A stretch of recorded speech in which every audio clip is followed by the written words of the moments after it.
हाँ आ गई। Question number 3 दे रहा है, ऐसी दो संख्याएं ज्ञात कीजिए जिनका योग 27 है और गुणनफल 182 है। तो दो संख्याएं, एक x मान लेंगे, दूसरी क्या हो जाएगी अपने आप, जब योग 27 है, एक x है तो दूसरी 27 माइनस x, सीधी बात है। ठीक है, चलो चेक करते हैं, चेक बढ़ाते हैं, इसको हल करते हैं, यानी प्रश्नावली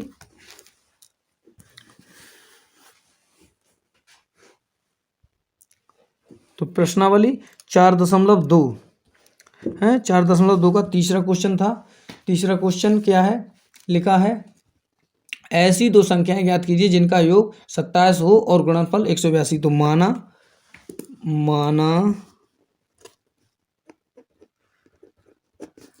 पहली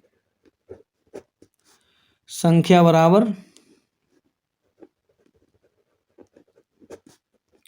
x, पहली संख्या बराबर x, तब दूसरी संख्या क्या होगी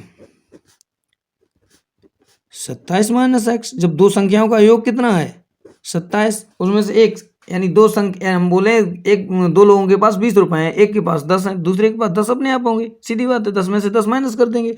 अब ये टोटल दो लोगों के पास, यानी दो संख्याएं 27 है, दो संख्याओं का योग, एक एक्स है, दूसरी 27 माइनस एक्स होगी। ठीक है, तो हल करेंगे, यानी प्रश्नानुसार निकालेंगे।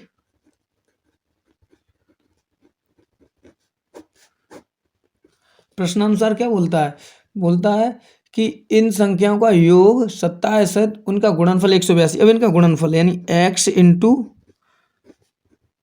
27, x इंटू 27 माइनस के x बराबर 182। गुणनखंड करें, यानी तो करें गुणनफल इनका 27x, यहाँ से कर रहे हैं। ठीक है, 27x माइनस के एक्स स्क्वायर, और ये 75 इधर ही अभी कर दे रहे, माइनस के 182 equal to 0, minus x square plus 27x minus 182 equal to 0। X square, ये तो मालूम है एक्स स्क्वायर क्यों हो गया, क्योंकि माइनस कॉमन ले लिया हमने, तो इधर माइनस के 27x, हर पद का चिन्ह चेंज हो जाएगा, प्लस के 182 इक्वल टू 0। अब 182 के ऐसे गुणनखंड जिनका योग कितना है, 182 के ऐसे गुणनखंड जिनका योग 27 आए, तो 182 करेंगे, 2 निम 18, 91, 3 2 से कटेगा नहीं, 3 से भी नहीं कटेगा, 7 से कटेगा, 7 13 सत्ते 91, फिर 13 से कटेगा। अब देखें 7 दूनी 14, तो 14 माइनस के और 13 माइनस के गुणा करें, 14 13 182, 14 गुणा 13 182, और जोड़ेंगे तब 27 आएंगे। ठीक है, माइनस के तो लिखेंगे एक्स स्क्वायर माइनस के 14x माइनस के 3x plus 182 equal to 0। X common आ गई इसमें, तो x माइनस के 14, इसमें से 3 कॉमन आ जाएंगे, तो x माइनस के 3, तो x माइनस के 14 इक्वल टू 0। तो x माइनस 14 पुनः फिर कॉमन आएंगे, और x माइनस 3 इक्वल टू 0, इन्हें 0 के बराबर रख दो, तो x माइनस 14 बराबर 0 या x माइनस 3 बराबर 0, तो x बराबर 14 या 3 नहीं होगा, ये 13 होगा, गलत लिख गया है, 13 होगा ये। ठीक है, 13 होगा, तो x बराबर कितना हो जाएगा, x बराबर 13। ये आपके मान, यानी क्वेश्चन नंबर तीसरा भी हल हो चुका है। अब क्वेश्चन नंबर चौथा देखेंगे, इसी का क्वेश्चन नंबर चौथा है, प्रश्नावली 4.2 का ही, प्रश्नावली 4.2 का चौथा क्वेश्चन। चौथा क्वेश्चन क्या बोलता है, दो क्रमागत धनात्मक पूर्णांक ज्ञात कीजिए जिनके वर्गों का योग 365 है। दो क्रमागत, तो लिखेंगे माना दो क्रमागत धनात्मक पूर्णांक। अब दो क्रमागत धनात्मक पूर्णांक कौन होंगे? जो धन की संख्या हो 1 2 3 4 5। अब सबसे पहले हमने पूर्णांक x माना जैसे, तो अगली संख्या क्या प्राप्त होगी? x+1। तो x और x+1 दो संख्या हमें प्राप्त हो गई। अब क्या बोल रखा है? जिनके वर्गों का योग 365 है। अब प्रश्नानुसार आएंगे। प्रश्नानुसार क्या बोल रखा है? इनके वर्गों का योग, तो x का स्क्वायर, ठीक है, प्लस x+1 का स्क्वायर बराबर 365। X square plus a plus B का whole square a square plus B square plus 2ab बराबर 365। अब हल करेंगे। एक एक्स स्क्वायर और एक एक्स स्क्वायर, 2x स्क्वायर, तो 2x स्क्वायर और प्लस के 2x और +1 माइनस के 365 equal to 0। 2x square plus के 2x और माइनस के 364, एक प्लस का है इसमें से घट जाएगा प्लस वाला, तो माइनस के 364 इक्वल टू 0। अब दो कॉमन, यानी सभी में 2 से भाग चला जाएगा, तो कॉमन होंगे तो क्या होगा? एक्स स्क्वायर प्लस के x माइनस के 2 एकम 2 और 2 अट्ठे 16, 2 दूनी 4। अब यहाँ पर देखिए बिल्कुल सेम तो नहीं कह सकते, लेकिन ऊपर वाले से मिलता हुआ है ये, ठीक है। देखेंगे आगे हल करेंगे कितना है। लिखेंगे हल में 182 के गुणनखंड हम पहले ही कर चुके। 182 गुणनखंड 91, यानी 13 और 14 आते हैं, ठीक है। और 182 के ऐसे गुणनखंड जिनका योग कितना आए? 1 आए। तो उसमें कितना योग था? 17 था, सॉरी 27 था, इसलिए हमने माइनस माइनस कही। इसमें क्या करेंगे? एक हम प्लस का लेंगे, एक हम माइनस का लेंगे, ठीक है। 14 प्लस, यानी 182 के ऐसे गुणनखंड माइनस 182 के ऐसे गुणनखंड करने जिनका योग कितना है? +1। तो प्लस के, अब यहाँ पे देखना है +1 है तो प्लस के 14 लेना है और माइनस के 13 लेना है। अब माइनस गुणा प्लस माइनस 182 और जोड़ेंगे अगर तो +1 आएगा, ठीक है। तो यहाँ से आएगा एक्स स्क्वायर प्लस के 14x और माइनस के 13x माइनस 182, ठीक है। तो कितना यहाँ से कॉमन ले लेंगे। क्या कॉमन आएगा? x कॉमन आया, तो x प्लस के 14 और यहाँ से 13 कॉमन ले ले, माइनस 13 कॉमन लिया तो कितना आया? x प्लस के 14।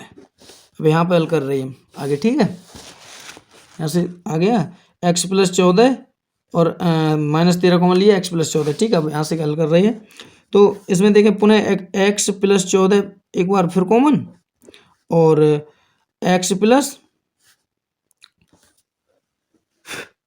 x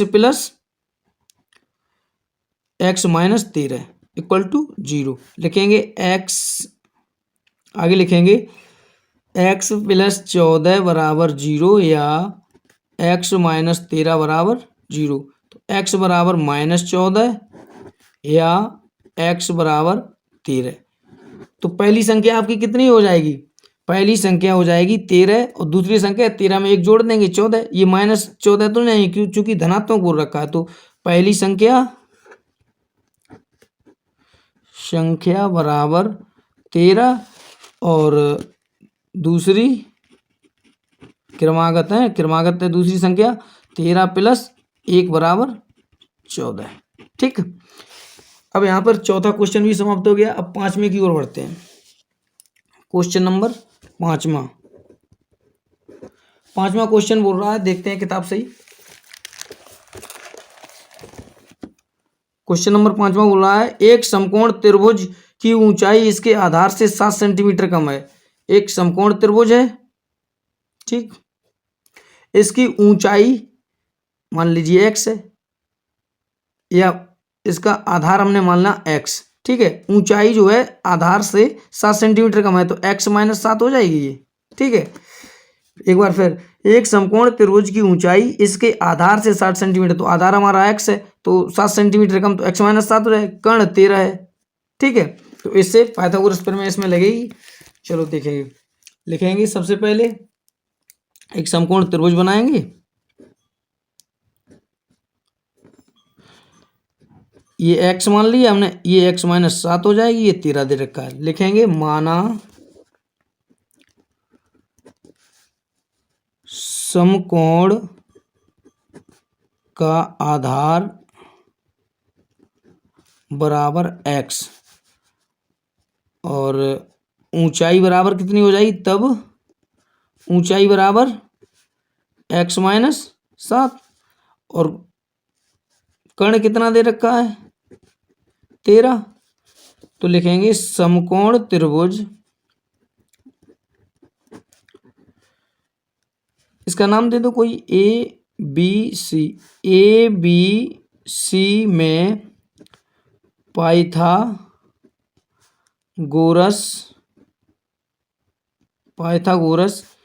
प्रमेय से प्रमेय लगाएंगे। प्रमेय तो सभी को मालूम होगी हाई स्कूल में, लेकिन ना मालूम हो तो देखें। कर्ण का स्क्वायर बराबर लंब का स्क्वायर प्लस आधार का स्क्वायर, ठीक, ये प्रमेय। इसी को लगाएंगे तो कर्ण कितना आपका दे रखा, 13। 13 का स्क्वायर बराबर लंब कितना दे रखा है, लंब दे रखा है x माइनस 7, आधार कितना दे रखा x प्लस एक्स स्क्वायर। तो 13 तेरियम 169 मालूम होगा सभी को, बराबर A square plus B square यानी 7 7 49 minus 2 into A into B plus X square. तो 169 बराबर कितना होगा, एक्स स्क्वायर प्लस 49 7 दूनी 14x माइनस के 14x प्लस एक्स स्क्वायर। अब देखो एक्स स्क्वायर और एक एक्स स्क्वायर कितने हो जाएंगे, 2x स्क्वायर, ठीक है। और इधर पक्षांतर कर ही ले रहे डायरेक्ट, इधर 0 रख दें और इधर 169 उधर ले जाएंगे, ठीक है। तो एक्स स्क्वायर यानी एक्स स्क्वायर और एक्स स्क्वायर कितने हो जाएंगे, 2x स्क्वायर, 2x स्क्वायर, एक एक्स स्क्वायर और एक एक्स, 2x स्क्वायर प्लस के 49 माइनस के 14x और माइनस के 169, ठीक है। तो अब इधर जो है 0 को इधर रख दो या उधर रख दो, अब हम उधर ले जाएंगे। क्रॉस पक्षांतर में कोई चिन्ह परिवर्तन नहीं होता, ठीक है। इधर का इधर कर देंगे, उधर का इधर। अब क्या करेंगे, 2x स्क्वायर 14x है आपके पास, तो माइनस के 14x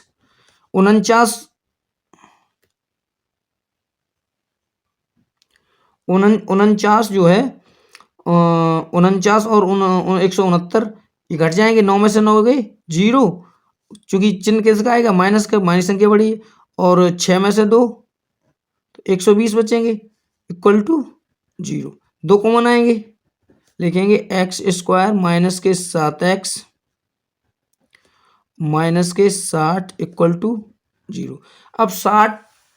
अब 60 के ऐसे गुणनखंड जिनका योग 7 हो, तो 12 पंजे 60, यानी 60 के ऐसे गुणनखंड जिनका माइनस 60 के ऐसे गुणनखंड जिनका योग कितना हो, -7। तो देखिए 12 माइनस के प्लस के 5 जोड़ें अगर हम तो माइनस के 7 बचेंगे, गुणा करें तो -60 आएंगे, ठीक है। तो लिखेंगे एक्स स्क्वायर माइनस के 12x और माइनस के 5x माइनस 60 इक्वल टू 0, ठीक है। आगे इसी की लाइन आगे बढ़ाएंगे तो लिखेंगे इसमें x कॉमन आएगी तो x माइनस 12, इसमें -5 कॉमन आ रहे तो x माइनस के 12 पंजे 60 तो 12 आएगा इक्वल टू 0।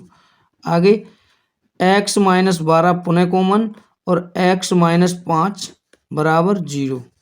आगे देखें x माइनस 12 इक्वल टू 0 या x माइनस 5 इक्वल टू 0। तो x बराबर 12 या x बराबर 5 आपके ये मान प्राप्त हुए, ठीक है। अब चूंकि x बराबर 12 और x बराबर 5, तो आपके दो मान प्राप्त हुए, x बराबर 12 और x बराबर 5। अब देखें यहाँ पर रखेंगे x बराबर हम 5 रख रहे हैं, तो x बराबर 5 है तो आधार 5 होगा और लंब हमारा 5 माइनस 7 यानी -2, तो लंबाई हमेशा माइनस में नहीं होती, इसलिए ये लिख देंगे जो संभव नहीं है।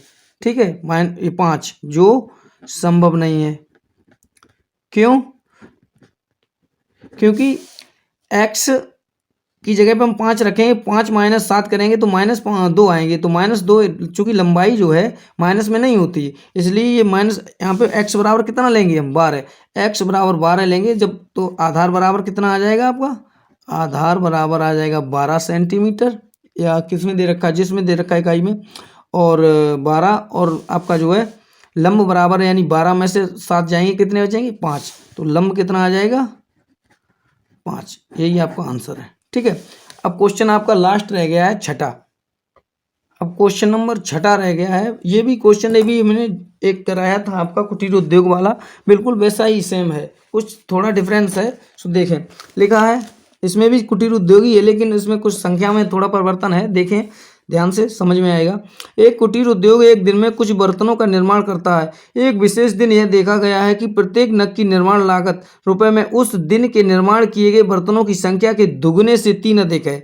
यदि उस दिन की कुल निर्माण लागत 90 रुपए थी तो बर्तनों की संख्या और नग की लागत बताइए। तो सबसे पहले बर्तनों की संख्या क्या मानेंगे, माना, लिखेंगे माना उस दिन, माना उस दिन निर्मित किए गए बर्तनों की संख्या बराबर x। ठीक है, इसलिए उस दिन प्रत्येक बर्तन का मूल्य या बर्तन को बनाने में आई लागत बराबर कितनी हो जाएगी, क्या बोल रखा है, कितने हो जाएगी, बोल रखा है कि उस दिन के निर्माण किए गए बर्तन, निर्माण कितने की, x, निर्माण किए गए बर्तनों की संख्या के दोगुने यानी तो 2x, संख्या के दोगुने से 3 अधिक यानी +3, इतने हो गए। ठीक है, लागत कितनी हुई 2x + 3। अब आगे 2x + 3, फिर लिखेंगे अतः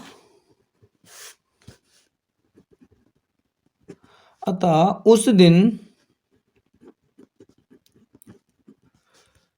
निर्मित बर्तनों की लागत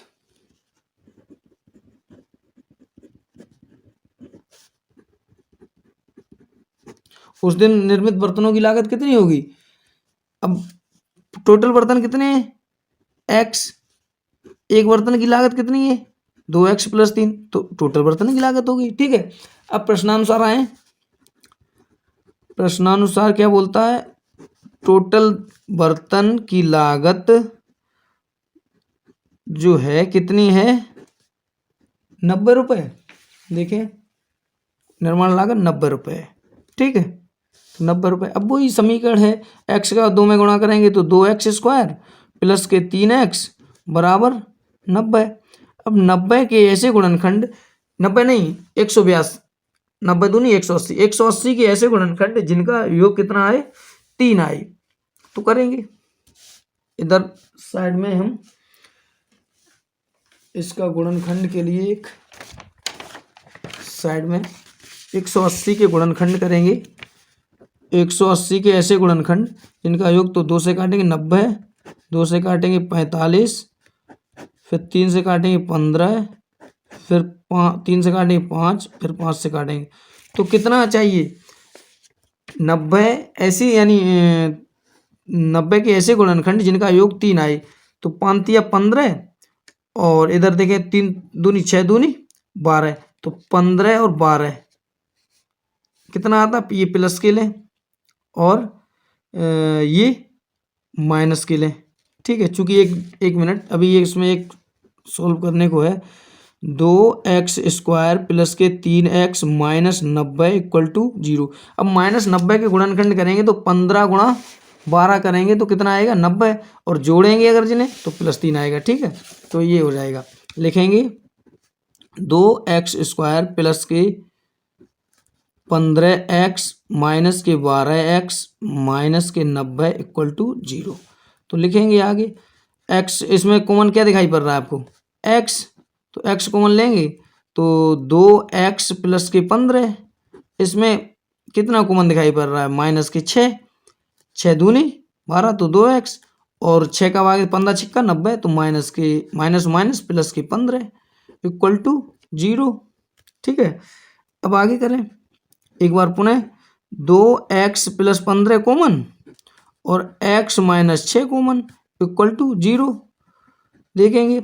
अब 2x प्लस 15 इक्वल टू 0 और x माइनस 6 इक्वल टू 0, तो x बराबर कितना है -15/2, और दूसरा x बराबर प्लस के 6, ठीक है। अब चूंकि माइनस में है ये, तो निर्माण लागत माइनस में तो आएगी नहीं, ठीक है। तो x बराबर एक बर्तन की निर्माण लागत कितनी हुई, तो यानी निर्माण लागत नहीं आई है, उस दिन निर्मित बर्तनों की संख्या कितनी है x, तो बर्तनों की संख्या, निर्मित बर्तनों की संख्या, निर्मित